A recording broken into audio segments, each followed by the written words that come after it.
بسم اللہ الرحمن الرحیم۔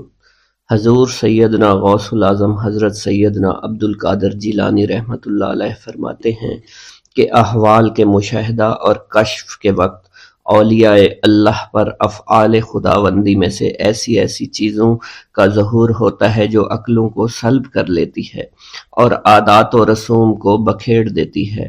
حضور سیدنا غوث اعظم فرماتے ہیں کہ افعال خداوندی دو اقسام میں منقسم ہیں، نمبر ایک جلال، نمبر دو جمال۔ اللہ رب العزت اولیاء اللہ کے قلوب پر اپنی دونوں صفات کے ساتھ تجلی فرماتا ہے۔ جلال اس کا قہر ہے اور جمال اس کی رحمت ہے۔ مشاہدہ اور کشف کے بعد اولیاء اللہ دور سے دیکھتے اور سنتے ہیں، انبیاء کرام کی ارواح کی زیارت نصیب ہوتی ہے، ملائکہ اور انبیاء سے کلام کی سعادت حاصل ہوتی ہے، اور یہ سب امور عقل اور عادات و رسوم کے خلاف ہیں۔ جس وقت اللہ کی تجلی قلوب پر ظاہر ہوتی ہے تو اس وقت قلوب میں سرور طاری ہو جاتا ہے۔ اللہ عز و جل ان کے ساتھ بہترین کلام فرماتا ہے، ان کو مختلف انواع و منازل کی بشارت دیتا ہے، اور انہیں وہ منازل نصیب ہوتی ہیں کیونکہ ابتدا سے ہی قلم نے ان چیزوں کو ان کے حق میں لکھ دیا ہے۔ اولیاء اللہ کے لیے عظمت اور جلال خوف کر دینے والا ڈر ہے اور قلب پر ایسا غلبہ لاتا ہے جس کا اثر بدن کے اعضاء پر بھی ظاہر ہوتا ہے۔ حضور نبی کریم صلی اللہ علیہ وسلم سے مروی ہے، خوف شدید کے باعث نماز کے دوران میں آپ کے سینہ مبارک سے ہانڈی کے ابلنے جیسی آواز سنی جاتی تھی، کیونکہ نماز میں آپ کو اللہ عز و جل کا جلال نظر آتا تھا اور آپ پر عظمت الہیہ کا انکشاف ہوتا تھا۔ اللہ عز و جل کے مشاہدہ کے وقت اولیاء اللہ کو جو بشارتیں ہوتی ہیں وہ حقیقت میں ان پر فضل طاری ہوتا ہے اور فضل خداوندی کا ظہور ہو رہا ہوتا ہے۔ جب تک سالک اپنی ہستی میں فانی نہیں ہوتا، ذات حق کے ساتھ باقی نہیں ہو سکتا۔ اللہ رب العزت دولت وصال حاصل ہونے سے پہلے عاشقوں کو قرب وصال کی خوشخبری اس لیے دیتے ہیں کہ شاید شوق الہی کے سبب ان کی محبت حد سے گزرے، ان کی قوتیں منقطع ہو جائیں اور وہ ہلاک ہو جائیں۔ یقین کے تین مرتبے ہیں، علم الیقین، عین الیقین، حق الیقین۔ علم الیقین کے مرتبہ پر فائز ہونے پر سالک کو اس راز کا علم ہو جاتا ہے کہ محبوب حقیقی عالم کی صورت میں جلوہ نما ہے، اور حضور نبی کریم صلی اللہ علیہ وآلہ وسلم اس شاہد لم یزلی کے لیے مرت نامہ ہے۔ پھر جب سالک ترقی کی منازل طے کرتا ہے تو وہ عین الیقین کے مرتبہ پر فائز ہو جاتا ہے، جس سے مراد یہ ہے کہ محبوب حقیقی حضور نبی کریم کی زیارت سے مشرف ہونے لگتا ہے اور اس کا یقین وحدت الوجود پر پختہ ہو جاتا ہے، اور پھر اسے بیداری میں بھی حضور نبی کریم کی حضوری کی سعادت نصیب ہوتی ہے۔ پھر سالک عین الیقین کی منازل طے کر کے حق الیقین کی منازل پر فائز ہوتا ہے اور اس کے قلب پر حقیقت محمد صلی اللہ علیہ وسلم کا ظہور ہوتا ہے۔ حضور سیدنا غوث اعظم حضرت سیدنا عبد القادر جیلانی رحمۃ اللہ علیہ فرماتے ہیں، اے سالک، تیرا حقیقی مقصد صرف اللہ ہے، یعنی تو اس جہان فانی میں صرف معرفت الہی کا شکار کھیلنے کے لیے آیا ہے، کیونکہ ارشاد باری تعالیٰ ہے، پس اللہ کی طرف دوڑو۔ سالک کے لیے اس کا مقصود نہ آخرت ہے نہ دنیا، بلکہ اس کا مقصود صرف اور صرف اللہ عز و جل ہے اور نفس ہے، یعنی سالک اور اللہ کے درمیان حجاب نفس ہے۔ نفس سے مراد نفسانی خواہش ہیں، اور جب انسان اللہ عز و جل اور حضور نبی کریم کی اطاعت چھوڑ کر دنیاوی لذات شہوات میں مشغول ہو جاتا ہے تو اللہ عز و جل اس سے دور ہو جاتے ہیں۔ انسان دو چیزوں کا مجموعہ ہے، بدن اور روح۔ اگر نفس کو غذا دی جائے تو بدن موٹا ہو جاتا ہے اور روح لاغر ہو جاتی ہے، اگر روح کو غذا دی جائے اور نفس کے ساتھ مجاہدہ کیا جائے تو اس سے روح موٹی تازی ہو جاتی ہے اور جسم لاغر ہو جاتا ہے۔ ارشاد باری تعالیٰ ہے، میں نے جن و انس کو اپنی عبادت کے لیے پیدا کیا ہے تاکہ وہ مجھے پہچانے۔ نفس اللہ کی ضد ہے اور اس کا دشمن ہے، یعنی وہ شخص جو اپنی نفسانی خواہش کی پیروی کرتا ہے وہ اللہ کے حکم کی عدولی کر رہا ہوتا ہے۔ ایک مرتبہ دریائے دجلہ میں سیلاب آ گیا۔ دریا کی طغیانی کی شدت کی وجہ سے لوگ پریشان حالت میں حضور سیدنا غوث اعظم شیخ سید عبد القادر جیلانی رحمۃ اللہ علیہ کی خدمت میں حاضر ہوئے۔ آپ نے اپنا عصائے مبارک پکڑا ہوا تھا اور دریائے دجلہ کے کنارے پہنچ کر عصائے مبارک کو زمین میں گاڑ دیا اور فرمایا، اے دریا بس رک جا۔ آپ کا فرمانا تھا کہ دریا کی طغیانی کم ہو گئی۔ حضرت شیخ عبد الجبائی سے منقول ہے، میری ملاقات ہمدان میں ایک شخص طریف سے ہوئی۔ یہ شخص دمشق کا رہائشی تھا۔ اس نے مجھے بتایا دوران سفر میری ملاقات بشر المفرزی سے ہوئی جو 14 اونٹوں پر شکر لادے ہوئے تھے۔ انہوں نے مجھے بتایا کہ دوران سفر میرا گزر ایک جنگل سے ہوا، رات کا وقت تھا، میرے پاس 4 اونٹ اس جنگل میں گم ہو گئے۔ میں نے ان کو بہت تلاش کیا لیکن کامیاب نہ ہوا، یہاں تک کہ صبح ہو گئی۔ میں نے پریشانی کے عالم میں حضور سیدنا غوث العظم حضرت سیدنا عبد القادر جیلانی کو پکارا، کیونکہ آپ نے دوران واز ایک مرتبہ فرمایا تھا کہ جب بھی کوئی مشکل درپیش ہو تو مجھے پکارو۔ چنانچہ میں آپ کو پکارنے لگا۔ اس دوران مجھے ایک ٹیلے پر ایک شخص دکھائی دیا جس نے سفید لباس زیب تن کر رکھا تھا۔ اس شخص نے مجھے ہاتھ سے ایک جانب اشارہ کیا۔ جب میں ٹیلے کے نزدیک پہنچا تو وہ شخص غائب ہو چکا تھا۔ جب میں نے اس شخص کی بتائی ہوئی سمت میں نظر دوڑائی تو مجھے اپنے 4 اونٹ ماں سامان کے نظر آ گئے جنہیں میں ہانک کر لے آیا۔ گرا ہے بلاؤں میں بندہ تمہارا، مدد کے لیے آؤ یا غوث اعظم۔ مریدوں کو خطرہ نہیں بحر غم سے کہ بیڑے کے ہیں ناخدا غوث اعظم۔ حضور سیدنا غوث اعظم شیخ عبد القادر جیلانی کی ایک عورت مرید تھی جس پر ایک فاسق بدبخت عاشق ہو گیا۔ ایک دن وہ عورت رفع حاجت کے لیے نزدیک پہاڑ کے غار میں گئی تو اس فاسق بدبخت کو خبر ہو گئی۔ اس بدبخت نے غار میں جا کر عورت کو پکڑ لیا اور عزت لوٹنے کی کوشش کرنے لگا۔ اس عورت نے بآواز بلند شیخ عبد القادر جیلانی کو مدد کے لیے پکارا۔ آپ اس وقت مدرسہ میں وضو فرما رہے تھے۔ آپ نے اپنی کھڑاؤں کو اس غار کی سمت میں پھینکا، وہ کھڑائیں اس فاسق کے سر پر لگنا شروع ہو گئیں جس سے وہ بدبخت ہلاک ہو گیا۔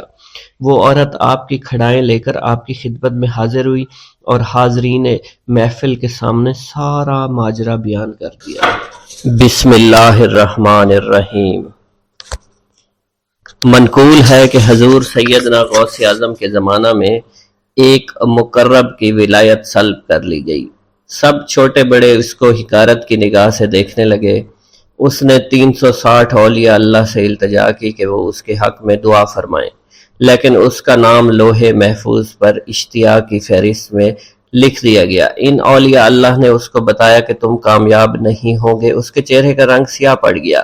اس شخص نے حضور سیدنا غوث اعظم شیخ عبد القادر جیلانی کی خدمت میں حاضر ہو کر دعا کی درخواست کی۔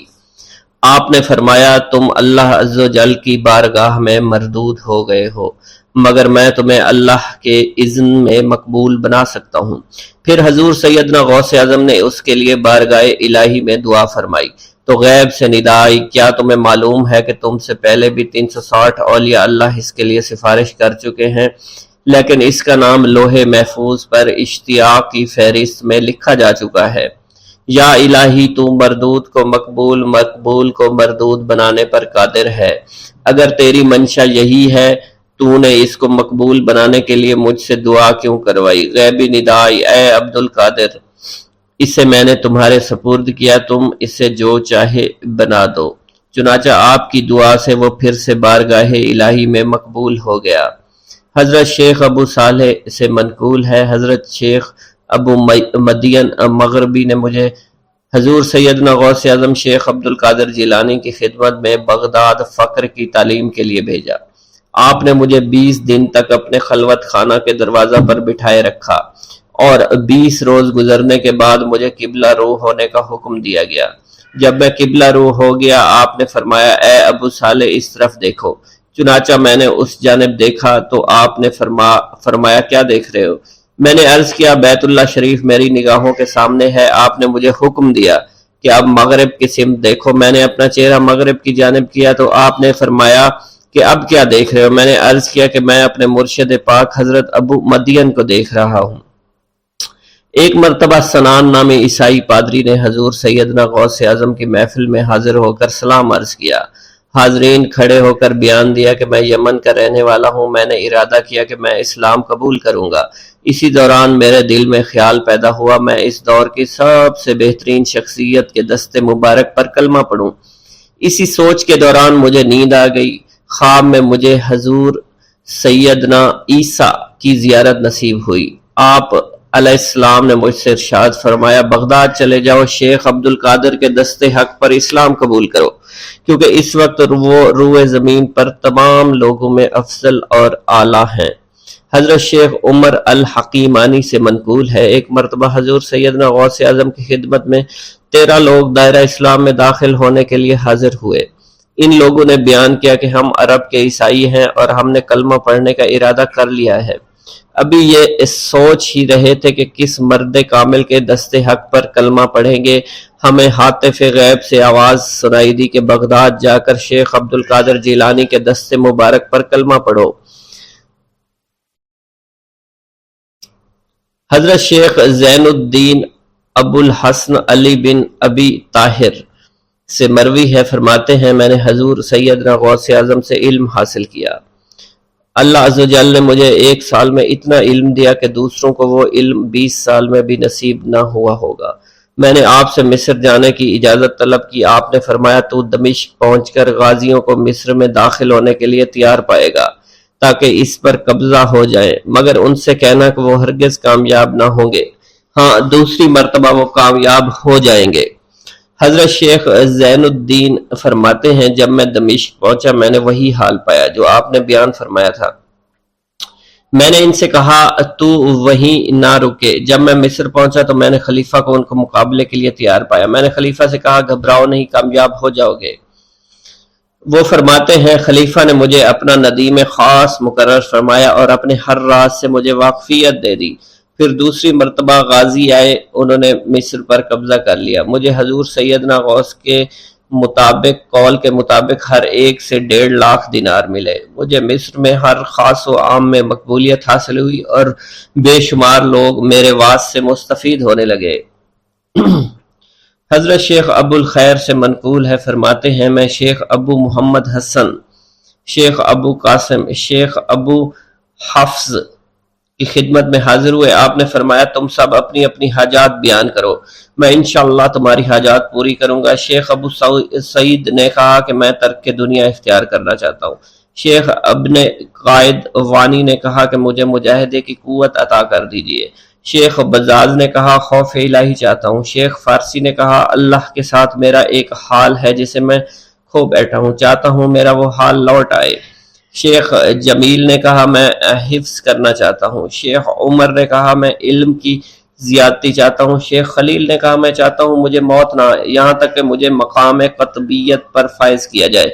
شیخ ابو البرکات نے کہا کہ میں محبت الہی میں استغراق چاہتا ہوں۔ شیخ ابو عبداللہ نے کہا کہ میں نائب وزیر بننا چاہتا ہوں۔ شیخ ابو مفتوح نے کہا کہ میں خلیفہ کے گھر کا استاد بننا چاہتا ہوں۔ حضرت شیخ ابو الخیر فرماتے ہیں حضور سیدنا غوث اعظم نے فرمایا انشاءاللہ تم سب کی حاجات جلد پوری ہوں گی۔ چنانچہ آپ کا قول پورا ہوا اور تمام لوگوں کی حاجات پوری ہوئی ماں سوائے شیخ خلیل کے، کیونکہ حضرت شیخ خلیل نے قطبیت مانگی تھی جس کا وقت ابھی نہیں آیا تھا۔ حضرت ابو اسعد عبداللہ سے مروی ہے کہ میری کنواری بیٹی فاطمہ گھر کی چھت پر چڑھی تو اسے کوئی چیز اٹھا کر لے گئی۔ اس وقت میری بیٹی کی عمر 16 برس تھی۔ میں حضور سیدنا غوث اعظم شیخ عبد القادر جیلانی کی خدمت میں حاضر ہوا اور سارا ماجرا ان کے گوش گزار کر دیا۔ آپ نے فرمایا تم آج رات کو کرخ کے ویرانے میں جاؤ اور تل خمس 5واں ٹیلا کے پاس جا کر بیٹھ جاؤ اور اپنے ارد گرد دائرہ کھینچ لو۔ دائرہ کھینچتے وقت بسم اللہ علی نیت عبد القادر کے الفاظ پڑھنا۔ جب رات بڑھے گی جنوں کے گروہ مختلف شکلوں میں تیرے نزدیک سے گزریں گے، تم انہیں دیکھ کر خوف زدہ مت ہونا۔ جب صبح ہو جائے گی تو جنوں کا بادشاہ جماعت کے ہمراہ گزرے گا، وہ تجھ سے تیری حاجت پوچھے گا، تو اسے بتانا عبد القادر نے بھیجا ہے اور میری حاجت یہ ہے۔ ابو سعید فرماتے ہیں میں نے حکم کی تعمیل کی، آپ کے فرمان کے مطابق ڈراؤنی شکلوں والے لوگ گزرے مگر دائرہ کے نزدیک کوئی نہ آ سکا، یہاں تک کہ صبح جنوں کا بادشاہ گھوڑے پر سوار ہو کر آیا۔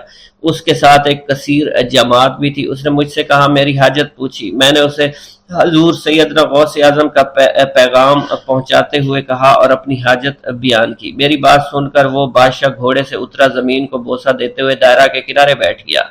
بادشاہ کے بیٹھتے ہوئی جماعت بھی بیٹھ گئی۔ پھر بادشاہ نے اپنی جماعت کے کچھ لوگوں کو حکم دیا، جاؤ، جس نے یہ کام کیا ہے اسے میرے پاس لے کر آؤ۔ چنانچہ وہ لوگ ایک سرکش جن کو پکڑ لائے، جس کے ساتھ میری بیٹی بھی تھی۔ جنوں کے بادشاہ سے کہا گیا کہ یہ ملک چین کے سرکش جنوں میں سے ہے۔ بادشاہ نے اس جن کو مخاطب کرتے ہوئے کہا کہ تمہیں قطب وقت کے قدموں کے نیچے سے لڑکی اٹھانے کی جرت کیوں کر پیش ہوئی؟ اس سرکش جن نے کہا کہ میں اس لڑکی پر عاشق ہو گیا تھا۔ بادشاہ جن نے اس سرکش جن کو سر قلم کرنے کا حکم دیا اور میری بیٹی مجھے واپس لوٹا دی۔ میں نے بادشاہ جن سے کہا کہ تم نے حضور سیدنا غوث اعظم کا حکم بجا لانے میں کوئی کسر نہ چھوڑی۔ بادشاہ جن نے کہا کہ وہ گھر بیٹھے ہم جیسے سرکشوں کو دیکھ لیتے ہیں، خواہ کتنی ہی دور کیوں نہ بیٹھے ہوں۔ جب اللہ عز و جل کوئی کتب مقرر کرتا ہے تو اسے جن و انس پر قدرت عطا فرما دیتا ہے۔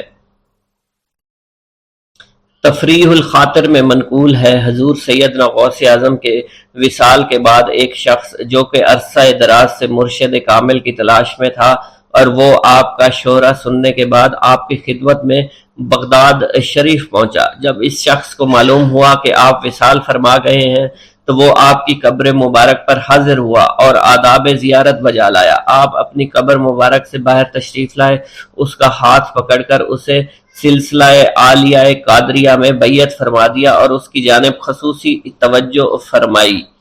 حضرت ابو بکر ارقیمی فرماتے ہیں، میں ابتدائی عمر میں شتر بانی کا کام کیا کرتا تھا۔ ایک مرتبہ مجھے ایک شخص کے ساتھ حج کرنے کا اتفاق ہوا۔ اس شخص کو یہ خطرہ لاحق ہوا کہ وہ عنقریب مر جائے گا۔ اس نے مجھے ایک چادر اور 10 دینار دیے اور فرمایا، یہ میری امانت، تم بغداد شریف واپس جا کر حضور سیدنا غوث اعظم شیخ عبد القادر جیلانی رحمۃ اللہ علیہ کی خدمت میں پیش کر دینا۔ حضرت ابو بکر القیمی فرماتے ہیں کہ میں اس وصیت کے کچھ دنوں بعد اس شخص کا انتقال ہو گیا۔ میں جب بغداد شریف تشریف لایا تو لالچ میں پھنس گیا۔ میرے دل میں خیال آیا ان چیزوں کے متعلق کسی کو کچھ علم نہیں ہے، چنانچہ میں نے وہ چادر اور 10 دینار اپنے پاس رکھ لیے۔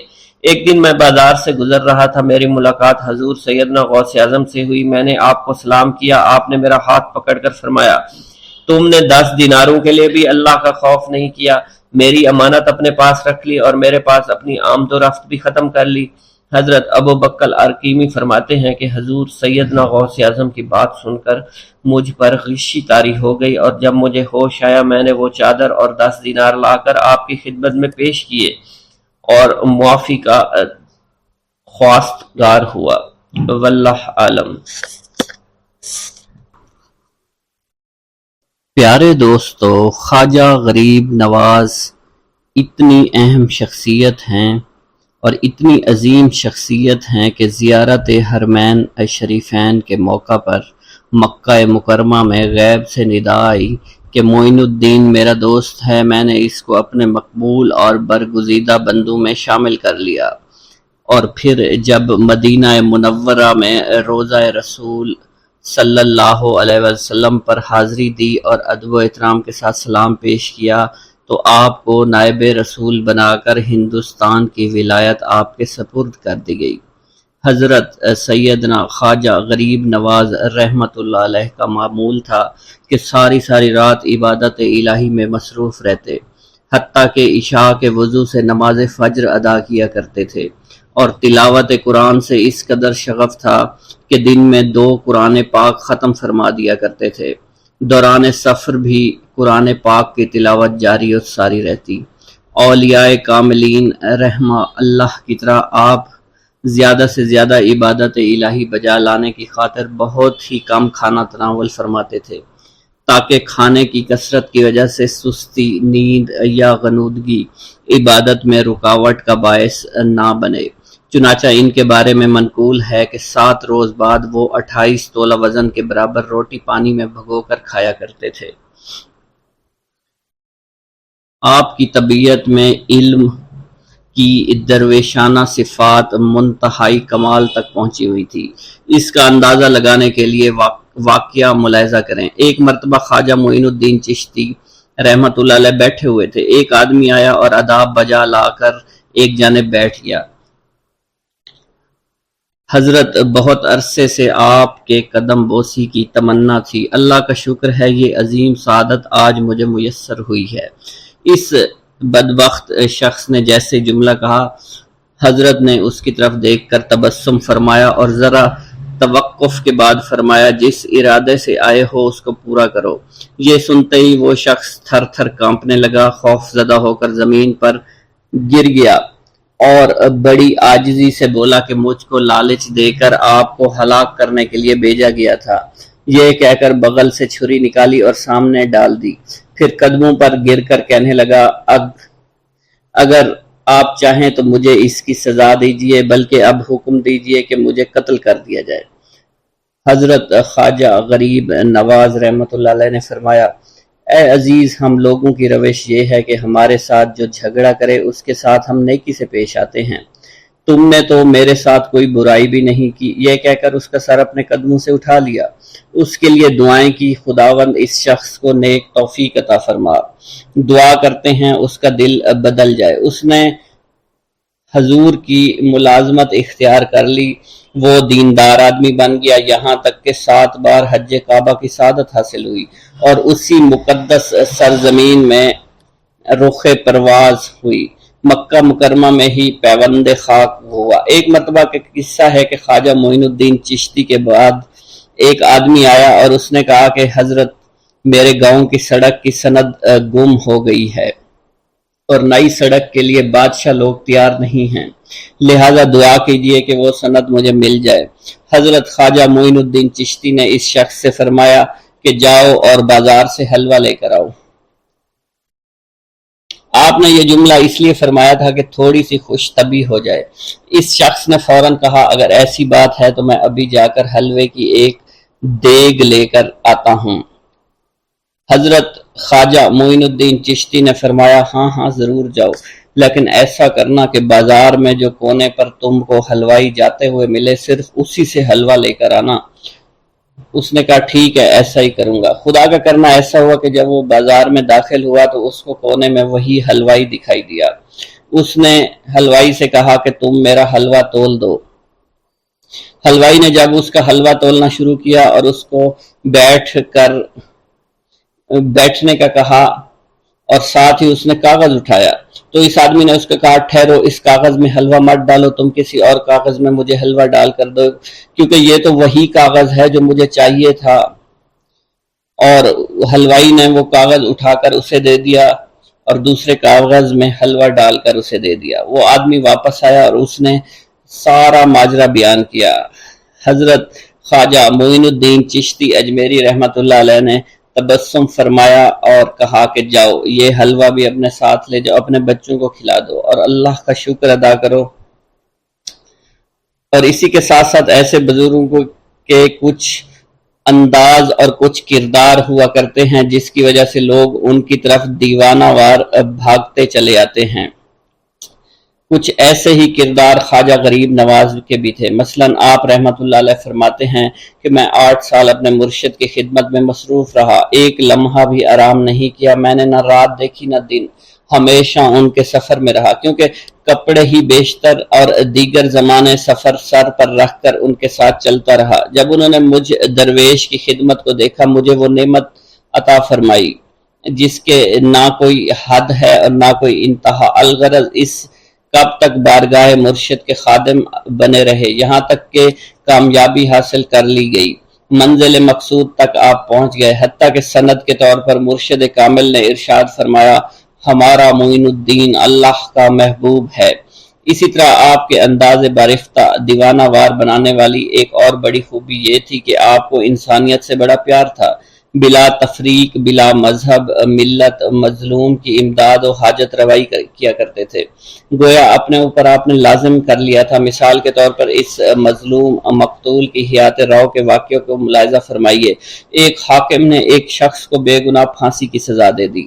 مقتول کی ماں حضرت خواجہ کی خدمت میں آئی، آپ اس وقت وضو فرما رہے تھے۔ اس عورت نے آتے ہی گریہ زاری شروع کر دی کہ خدا کے لیے میری فریاد سن لو، شہر کے حاکم نے ناحق میرے بیٹے کو قتل کر دیا ہے اور پھانسی کی سزا سنا دی ہے۔ حضرت خواجہ نے متوجہ ہو کر اس کی فریاد کو غور سے سنا۔ جب آپ کو یقین ہو گیا بالکل صحیح ہے، خواب میں اپنا عصا ہاتھ میں لیا اور اپنے مریدین کے ساتھ روانہ ہو گئے۔ ہر شخص حیران پریشان تھا کہ دیکھیے غیب سے کیا ظہور میں آتا ہے۔ حضرت خواجہ سیدھے مقتول کے پاس کھڑے ہو گئے اور دیر تک اس کی لاش کو دیکھتے رہے، پھر اپنے عصا سے اس کی گردن کو چھو کر فرمایا، اے مظلوم، اگر تجھ کو بے قصور مارا گیا ہے تو اللہ کے حکم سے زندہ ہو جا اور پھانسی کے تختے سے اتر جا۔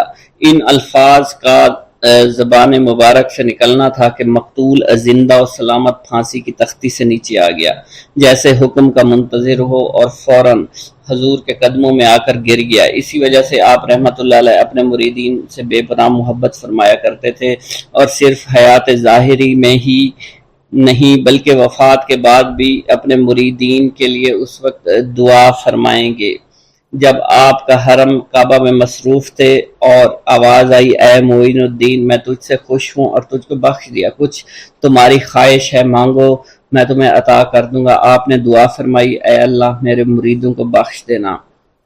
آواز آئی، معین الدین، تو میرا مخصوص برگزیدہ بندہ ہے، میرے تمام مریدین جو بھی تیرے شجرے میں شامل ہوں گے سب کو بخش دوں گا۔ اس کے بعد خواجہ غریب نواز رحمۃ اللہ علیہ اکثر فرمایا کرتے تھے کہ جب تک میرے مریدین جنت میں قدم نہیں رکھ لیں گے میں بہشت میں داخل نہیں ہوں گا۔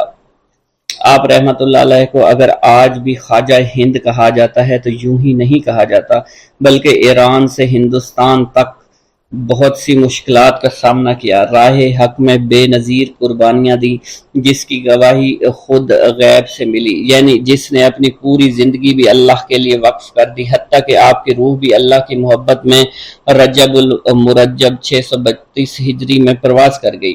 اللہ رب العزت سے دعا ہے کہ ہم تمام کو فیضان خواجہ سے فیض یاب فرما، بلکہ تعلیمات خواجہ پر عمل پیرا ہونے کی توفیق عطا فرما، آمین یا رب العالمین۔ بسم اللہ الرحمن الرحیم۔ حضرت لال شہباز قلندر جب سیوستان میں تشریف لائے تو اس وقت سیوستان میں ایک مسلمان خاندان ایسا بھی تھا جو حضرت سیدنا ابو بکر صدیق رضی اللہ تعالیٰ عنہ، سیدنا عمر فاروق، سیدنا عثمان غنی رضی اللہ تعالیٰ عنہ کی شان میں ناشائستہ کلمات کہتا تھا۔ خاندان کے ایک رئیس کی یہ عادت تھی کہ وہ ہر ماہ چاند کی 3 تاریخ کو ایک بلند مقام پر کھڑا ہو جاتا اور اپنی جماعت کے لوگوں کے سامنے ان خلفائے ثلاثہ کو برا بھلا کہتا۔ آپ نے جب سیوستان میں قدم رکھا تو لوگوں نے آپ سے اس کی شکایت کی۔ آپ نے فرمایا، وہ تینوں بزرگ اللہ کے ہاں مقبول ہیں، اللہ کے حبیب حضرت محمد صلی اللہ علیہ وسلم کے محبوب ہیں، لہٰذا اللہ عز و جل خود ہی فیصلہ فرمائے گا۔ حضرت لال شہباز قلندر کے اس فرمان کے کچھ دنوں بعد اس رئیس کا انتقال ہو گیا۔ جب آپ کو اس کے مرنے کی خبر ملی تو آپ نے اس کے خاندان والوں کو کہلا بھیجا کہ اس کی قبر میں سانپ بھرے ہوئے ہیں اور قبر سے باہر نکل رہے ہیں۔ چنانچہ جب خاندان والوں نے اس کی قبر پر جا کر دیکھا تو آپ کی بات کو سچ پایا۔ قبر میں سانپ نکل کر زمین کے ایک سوراخ میں داخل ہو رہے تھے۔ وہ لوگ آپ کی خدمت میں حاضر ہوئے اور توبہ کر کے آپ کے مرید بن گئے اور ہمیشہ کے لیے خلفائے ثلاثہ کو برا کہنے سے ہمیشہ کے لیے توبہ طائب ہو گئے۔ ایک مرتبہ لال شہباز قلندر اپنی خانقاہ اقدس کے صحن میں بیٹھ کر وضو فرما رہے تھے۔ اس جگہ پر کافی دھوپ تھی، کوئی سایہ نہیں تھا۔ دھوپ کی تپش کو دیکھتے ہوئے آپ کے چند مریدوں نے عرض کیا کہ حضرت ہم اس جگہ پر ایک سایہ دار درخت لگائیں گے تاکہ کچھ مدت کے بعد یہاں پر سایہ ہو جائے، اس درخت کے سائے میں بیٹھ کر لوگوں کو راحت ہو۔ لال شہباز قلندر وضو سے فارغ ہوئے تو اپنے ایک عقیدت مند کو اپنی مسواک دیتے ہوئے فرمایا، اس مسواک کو اس زمین پر تھوڑی سی دبا کر کھڑی کر دو۔ عقیدت مند نے آپ کے حکم کے مطابق مسواک کو زمین میں لگا دیا۔ اللہ کی قدرت سے آپ کی کرامت ظاہر ہوئی کہ اگلے ہی دن مسواک سے ہری بھری شاخیں نمودار ہو گئی اور چند ہی دنوں میں دیکھتے دیکھتے یہ چھوٹی سی مسواک ایک درخت کی شکل اختیار کر گئی اور ایک سایہ دار درخت بن گئی۔ کہا جاتا ہے لال شہباز قلندر جب تک حیات ظاہری کے ساتھ اس دنیا میں موجود رہے اس درخت کی نشو و نما ہوتی رہی اور یہ درخت بڑھتا پھیلتا رہا، لوگ اس درخت کے سایہ سے مستفید ہوتے رہے۔ جس دن آپ کا وصال ہوا تو درخت نے خود بخود سوکھنا شروع کر دیا۔ لوگوں نے بڑی کوشش کی کہ کسی طرح یہ درخت ہرا بھرا رہے، اس کی جڑوں میں پانی ڈالتے رہے، لیکن سب کچھ بے سود ہی رہا۔ درخت مسلسل سوکھتا رہا، چند دنوں میں ہی اس کا نام و نشان بھی باقی نہ رہا۔ اس درخت کے بارے میں کہا جاتا ہے کہ جب تک وہ درخت موجود رہا کسی شخص کو معلوم نہ ہو سکا کہ یہ کس چیز کا درخت ہے۔ اس درخت پر سوائے گھنی شاخوں، ہرے بھرے پتوں کے اور کچھ نہیں تھا، اور نہ ہی اس درخت پر کوئی پھول لگتا تھا اور نہ ہی کسی قسم کا پھل لگتا تھا۔ حضرت لال شہباز قلندر کی خدمت اقدس میں انسانوں کے علاوہ پرندے بھی حاضری کا شرف حاصل کیا کرتے تھے۔ آپ کے مہمان ہوا کرتے تھے۔ آپ کی خانقاہ کے ساتھ ایک ٹوٹی ہوئی دیوار تھی جس پر صبح شام پرندے اور دور دراز سے آ کر بیٹھا کرتے تھے، اپنی اپنی بولیاں شروع کر دیا کرتے تھے۔ لال شہباز قلندر نے ان پرندوں کے دانہ پانی کا انتظام اپنے ہاتھوں میں رکھا ہوا تھا۔ آپ ہر روز صبح شام ان پرندوں کو دانہ ڈالا کرتے تھے، اور اسی دوران بہت سے پرندے دیوار سے اڑ کر آپ کے جسم پر بیٹھ جایا کرتے تھے۔ جب آپ زمین پر دانہ ڈال دیتے تھے تو وہ تمام پرندے دانہ کھانے میں مشغول ہو جاتے، اور ساری زندگی پرندوں کی مہمان نوازی آپ کا معمول رہی تھی۔ پیر دستگیر حضور غوث اعظم شیخ عبد القادر جیلانی رحمۃ اللہ علیہ نے اپنی زندگی کا ایک لمبا عرصہ مجاہدات میں گزارا۔ جب آپ بغداد شریف میں علم دین پڑھتے تھے، آپ کا معمول تھا کہ مدرسے کے اسباب پڑھ کر جنگل کی طرف نکل جایا کرتے تھے اور وہیں اپنے سبق یاد کرتے تھے، عبادت میں مصروف اور مشغول رہا کرتے تھے۔ اسی زمانے کی بات ہے کہ ایک روز حضور غوث اعظم شیخ عبد القادر جیلانی رحمۃ اللہ علیہ نے کسی غار کے قریب ایک پتھر کو دیکھا۔ اس پر ایک درود پاک لکھا ہوا تھا، اور ساتھ ہی یہ بھی لکھا تھا کہ یہ درود جو پتھر پر لکھا ہے اسے ایک مرتبہ پڑھنے سے 50,000 درود شریف پڑھنے کا ثواب ملتا ہے۔ حضور غوث اعظم رحمۃ اللہ علیہ نے وہ درود شریف لکھ لیا اور اسے پڑھنے لگے۔ بعد میں ایک روز آپ کو خواب میں پیارے آقا مکی مدنی محمد مصطفیٰ صلی اللہ علیہ وآلہ وسلم کی زیارت ہوئی۔ آپ نے آخری نبی رسول ہاشمی صلی اللہ علیہ وسلم سے اس درود شریف کے متعلق پوچھا کہ کیا یہ وہی درود شریف ہے جس کے پڑھنے سے 50,000 درود شریف پڑھنے کا ثواب ملتا ہے؟ سرکار عالی وقار مکی مدنی تاجدار مدینہ صلی اللہ علیہ وآلہ وسلم نے فرمایا، اس درود شریف کے پڑھنے سے 50,000 کا نہیں بلکہ 70,000 درود شریف کا ثواب ملتا ہے۔ سبحان اللہ۔ اللہ پاک کے اپنے محبوب کی امت پر کرم نوازیاں دیکھی کہ جو بندہ ایک بار درود شریف پڑھے، روایت کے مطابق اسے 10 نیکیاں ملتی ہیں، 10 گناہ معاف ہوتے ہیں اور 10 درجات ہی بلند کیے جاتے ہیں۔ یہی کرم نوازی کتنی عظیم ہے کہ ایک مرتبہ درود شریف پڑھنے سے اتنا ثواب ملے۔ اس پر مزید کرم بالائے کرم کہ ایسے درود شریف بھی ہیں جنہیں صرف ایک مرتبہ پڑھنے سے صرف ایک درود شریف کا ثواب نہیں بلکہ کئی ہزار درود شریف کا ثواب ملتا ہے۔ حضور غوث پاک شیخ عبد القادر جیلانی نے پتھر پر لکھا ہوا جو درود شریف آپ پیارے آقا مکی مدنی محمد صلی اللہ علیہ وسلم نے خواب میں تشریف لا کر بتایا کہ اسے ایک مرتبہ پڑھنے کے 70,000 درود شریف کا ثواب ملتا ہے۔ سبحان اللہ، کاش ہم ان کرم نوازیوں کی قدر کو جان پائیں۔ ہمارے پیر غوث پاک رحمت اللہ علیہ فرماتے ہیں، اے محمد، اللہ پاک کا شکر ادا کیا کرو۔ پہلی امتیں جتنا عمل کرتی تھی، اللہ پاک ان کی نسبت تم سے تھوڑے عمل پر ہی راضی ہو جاتا ہے۔ مزید فرماتے ہیں کہ مسجد کو لازمی پکڑو اور نبی رحمت صلی اللہ علیہ وآلہ وسلم پر کثرت سے درود شریف پڑھا کرو۔ اللہ پاک ہمیں کثرت سے درود شریف پڑھنے کی توفیق عطا فرمائے۔ یہ درود شریف قادری حضرات اپنے مریدوں کو روزانہ 511 مرتبہ یا 111 مرتبہ پڑھنے کی تلقین کیا کرتے ہیں۔ یہ درود شریف رحمت خداوندی کا خزانہ ہے، لہٰذا جو شخص اس درود شریف کو روزانہ 111 مرتبہ تاحیات پڑھتا رہے گا وہ رحمت خداوندی سے مالا مال ہو جائے گا، اور جو شخص روزانہ اس درود پاک کو کم از کم ایک بار ضرور پڑھیں اس سے ہزاروں نعمتیں حاصل ہوں گی۔ نمبر 1، رزق میں برکت ہوگی، تمام کام آسمان سے ہو جائیں گے، رضا کے وقت کلمہ نصیب ہوگا، موت کے وقت جان کنی کی سختی سے محفوظ رہے گا، قبر میں وسعت ہوگی، کسی کی محتاجی نہیں رہے گی، مخلوق خدا اس سے محبت کریں گے۔ ناظرین کرام، اس سے معلوم ہوا کہ اس درود پاک اور اس سے برکت حاصل کرنے کے لیے اسے روزانہ ہمیں پڑھنا چاہیے۔ اس کے علاوہ رسول اکرم صلی اللہ علیہ وسلم کے قرب اور اس کی زیارت کے لیے بھی یہ درود شریف بہت مؤثر ہے۔ مگر آپ اگر رزق کی کمی کا شکار ہیں، پریشانی اور مشکلات میں گھرے ہوئے ہیں، تو اس درود کو اپنا معمول بنا لیجئے۔ تمام بھائی جو حضور غوث پاک سے عشق و محبت کرتے ہیں، حضور غوث پاک کو مانتے ہیں، وہ کمنٹ باکس میں یا غوث اعظم لکھ دیجئے۔ اللہ ہمارے رزق، مال و جان اور عزت میں برکت عطا فرمائے اور ہماری مغفرت عطا فرمائے۔